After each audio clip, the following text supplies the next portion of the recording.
Hello children, I am Suchitra Miss and today I am going to take literature of class 3 children. So take out your book and open chapter 8, Bertie and the Lion.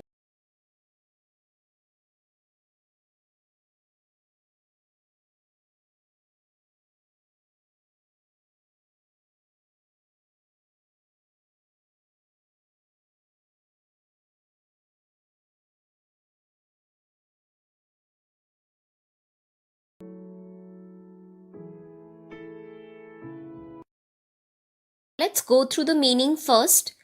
Closing in, that is gradually getting nearer, surrounding. Veld, open grassland of South Africa. Waterhole, collection of water where wild animals come to drink. Pleaded, make an emotional appeal. Companion, a person or animal with whom one spends a lot of time. Number 6, veranda, a roof platform along the outside of a house level with ground floor. Firmly, securely. Bertie and the Lion, Chapter 8. Listen carefully as the story is read out to you.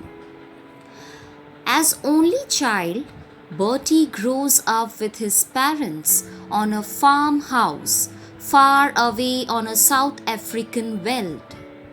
He spent all his days safely behind the compound fence around the garden. From here, he would watch all the wild animals come to the water hole. One day, he sees a lioness with her white cub come to drink water. Then the news comes that the lioness has been killed. Bertie longs for the white cub to come back. One morning, a week or so later, Bertie was woken up by a sound of urgent neighing. He jumped out of bed and ran to the window.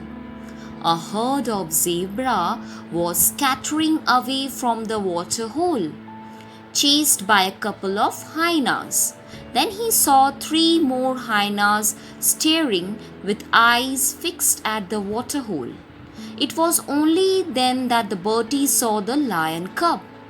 He was covered in mud and was waving a little paw at them in defense. The hyenas were closing in on him.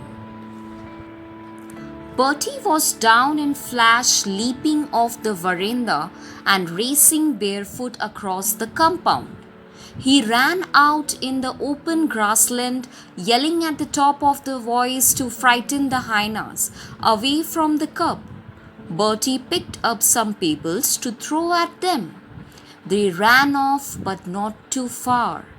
Then he was at the water hole, standing between the lion cub and the hyenas, shouting and screaming, waving his arm, trying to chase them away.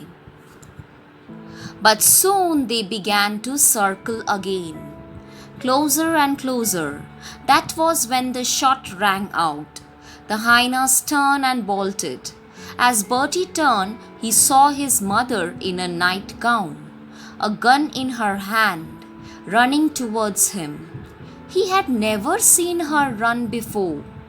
Between them, they gathered up the cub and brought him home.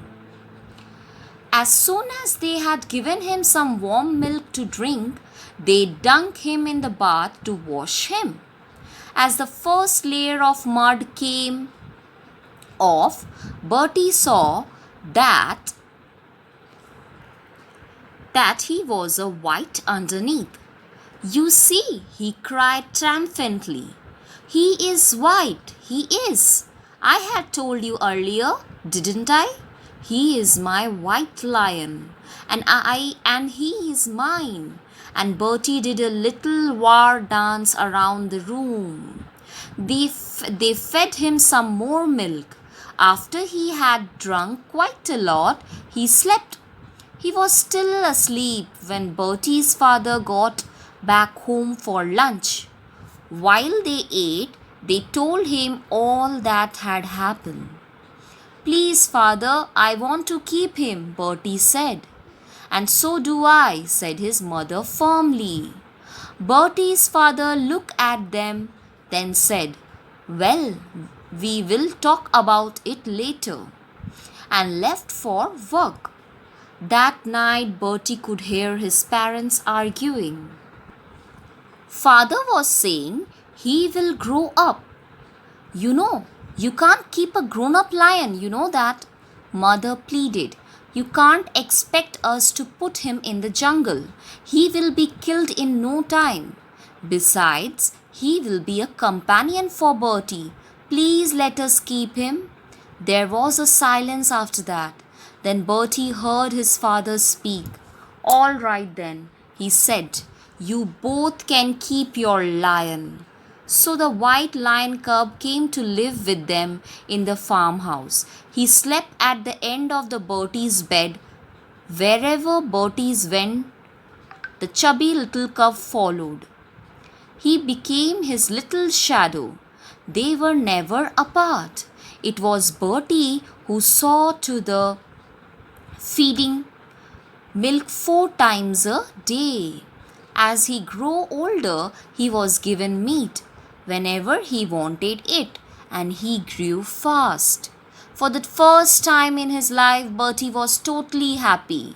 The lion cub was all the brothers and sisters he could ever want, all the friends he could ever need.